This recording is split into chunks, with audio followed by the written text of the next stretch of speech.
I'm here with Kirsten Wise, who is the Mayor of Napier. Kia ora, Kirsten, and thanks for joining me. Kia ora, Andrew. Good to be here with you. Yeah, thank you for this. Now, Kirsten, we've had a bit of another weather event here in Hawke's Bay.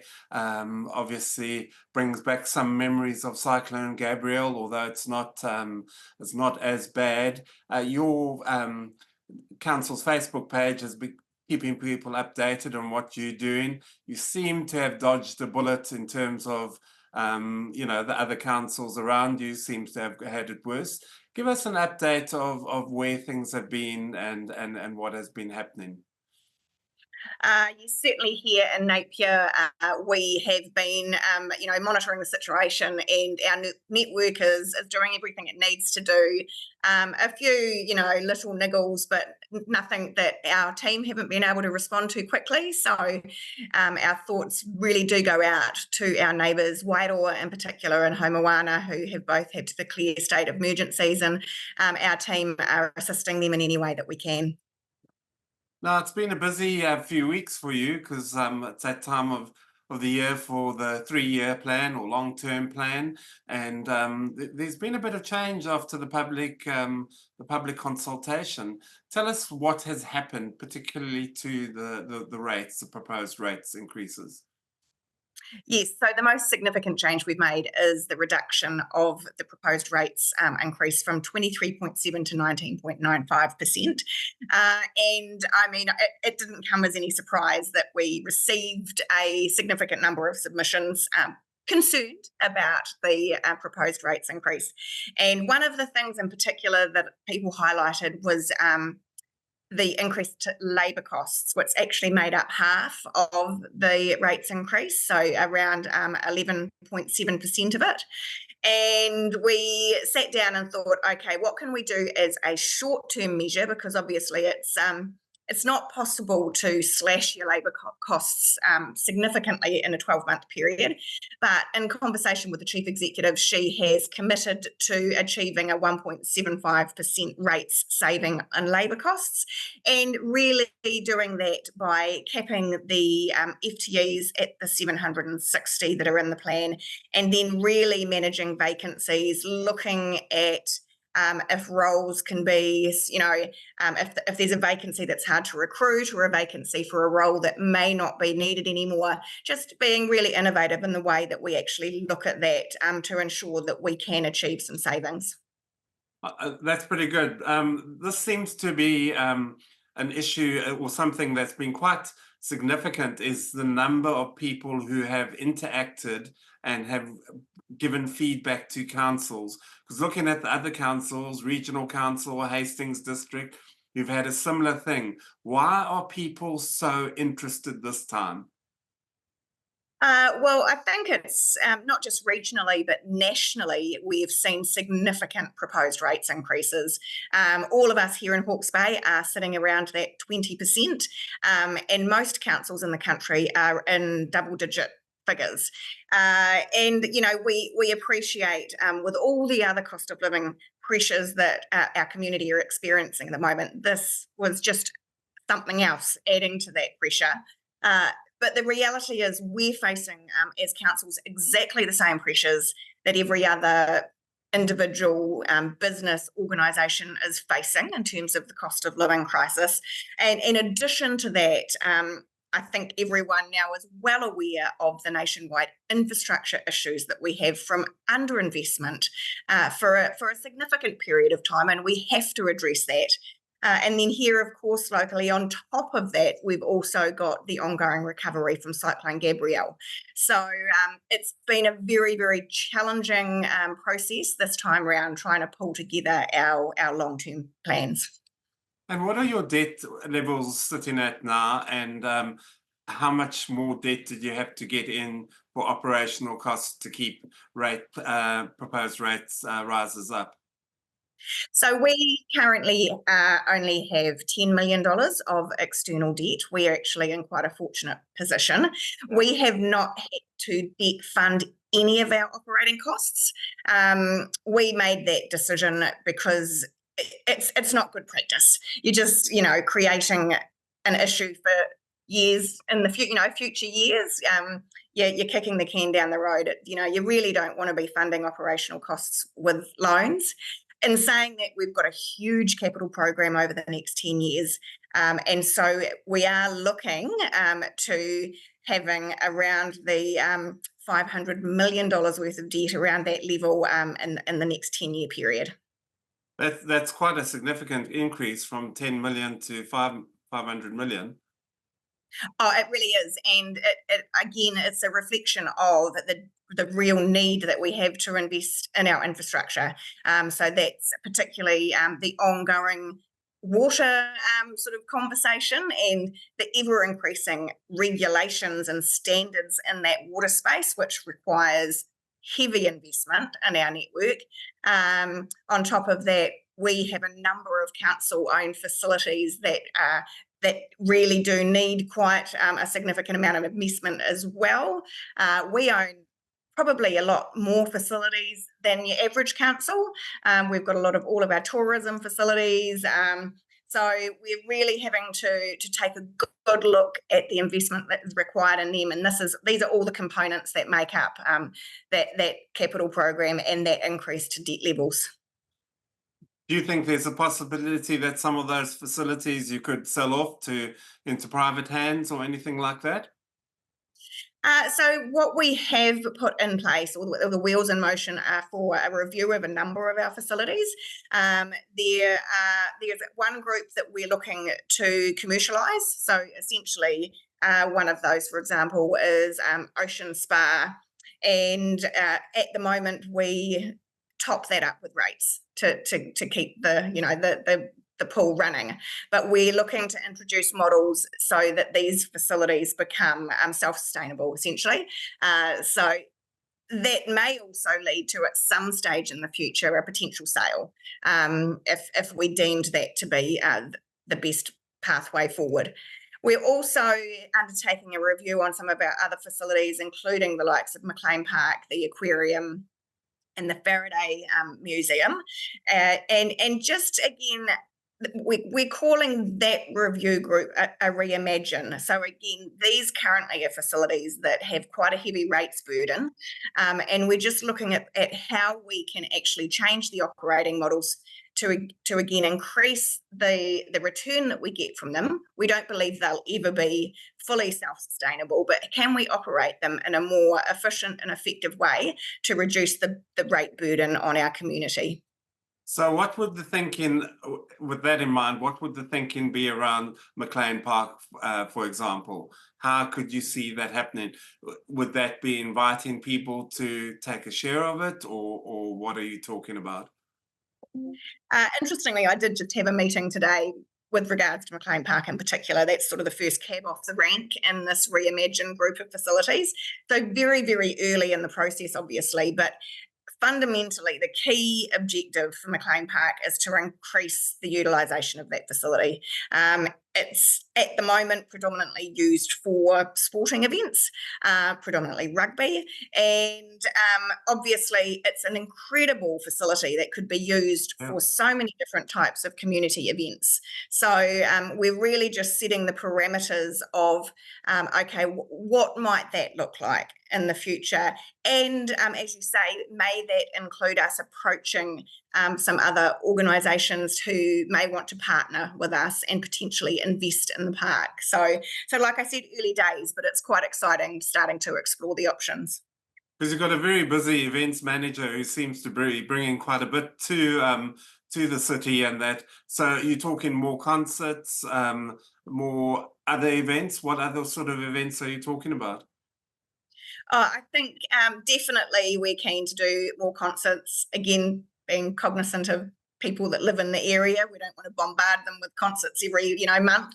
But then we've got the likes of Kapahaka events and just community events in general, actually opening it up. So if there was a community group that wanted to utilise that space to run a festival or something along those lines, so they're all the sorts of things that we'll be exploring, and we'll be working with the key stakeholders, both the current ones, such as the Rugby Union and New Zealand Cricket, but also other local community groups that would be keen to have some input into what we could be doing with McLean Park. And what other investments could you look at as well? What are your current other investments that you have? So one of the other key decisions of the 3-year plan was to establish, and I think we chatted about this last time we caught up, was the council-controlled trading organisation. So that really is going to have a very, very commercial focus on some of our assets that we own, and particularly the likes of our land holdings, so parklands, and maximising the profit that we make from that. From our leasehold land that we own, which we do still have a significant portfolio of leasehold land, and some of our more cash assets. And again, putting them into an entity that is very commercially driven. However, the council still has the overarching responsibility to provide direction through a letter of expectation, so that this new entity couldn't just go off and sell things willy-nilly.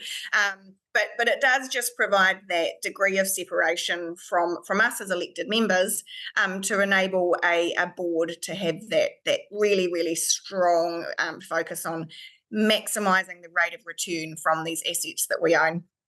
But it does create a layer of bureaucracy, because obviously board members don't come cheap, and you'd have to pay commercial rates for that. So do you still think that is worth the investment in this sort of structure?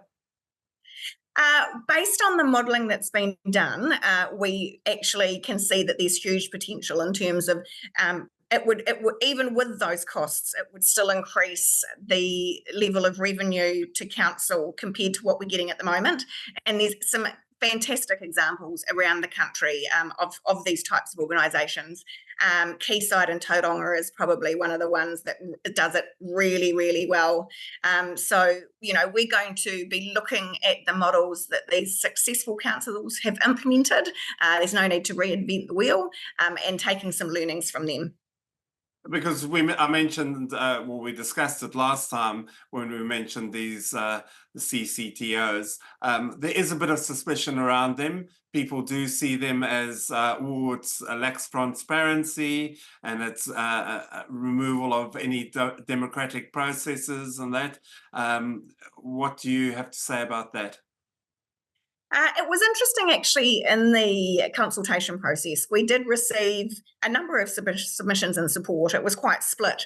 And I guess, as I said, we know of examples around the countries where councils are doing this incredibly successfully. And it's just ensuring that you've got the right framework in place so that you do still have that transparency, and that there is very, very clear guidelines and that overarching direction coming from the council itself to protect what ultimately are still assets to our community. So I'm confident that we can put the right model in place to achieve the benefits that we're looking for without losing all of those sort of core values that are so vital to councils and the ownership of our assets.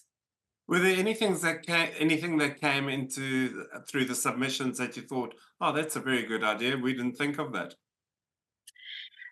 We did have some great submissions with suggestions of sort of community-led projects, which, sort of seeking our support, sometimes financial support, sometimes just, us to walk alongside them.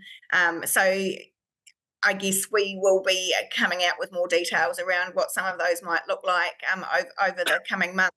But yeah, we were thrilled with the number of submissions we received, and with those people that did come to us with their ideas. We're always, very, very keen to hear what our community is wanting and what ideas they've got to move forward. Yeah, excuse me for sneezing there. Just also recently I had a chat to former Napier MP Stuart Nash, who reckons more could be done on shared services and between the councils. Particularly, he says the focus should be on Napier and Hastings. And he says you should have streamline everything across the board. So all the rules, all the regulations for dog licenses, for liquor licenses, all be the same. And he's even suggesting that you put everyone in one building and let people access that either in Green Meadows or at the regional sports park or something like that. What do you think about that? Is that practical? I think that there is definitely opportunities for increasing the level of shared services that we currently offer across the Hawke's Bay councils. And in fact, we have actually initiated a review to look into that. The chief executives are leading that at the moment. So it's a piece of work that's already underway. And certainly in the first instance, a lot of those more back office functions, we're already doing some of them. For example, here at Napier, we provide the sort of IT support for a number of the other councils. And also in some of the sort of finance areas, the people and capability areas and things like that, we've already got shared services and support in place. So we are definitely looking to explore how we can increase the number of shared services that are being provided, what that looks like at the moment, and whether that would lead to having a more centralised location. It's too early to say, but definitely, all of the councils are committed to looking for ways to streamline and to find those efficiencies that can be gained by delivering services in a more shared capacity across the whole of the Bay. One thing that Stuart Nash commended Napier City Council on was that all your functions were within the council. So the people who did the gardens and whatever, they were actually employed by Napier City Council. But as you've said yourself, that raises the labour costs and that. Do you think that's a model that you want to continue with, or do you see a point where you sort of contract these sort of services out? We're incredibly proud of our city services team. They do an absolutely incredible job, and certainly the gardens, how clean our city is, the quick response times to inquiries with regards to water issues or removal of graffiti or things like that. That is all down to having such a committed internal city services team. So I certainly don't think there's any desire for us to disestablish that team. We are currently looking at, again, and it's across all the organisation, but the depot as well, which is what we call them. We're looking to see if there's efficiencies that could be gained. Because having all of those costs internally with wage costs adds additional pressure.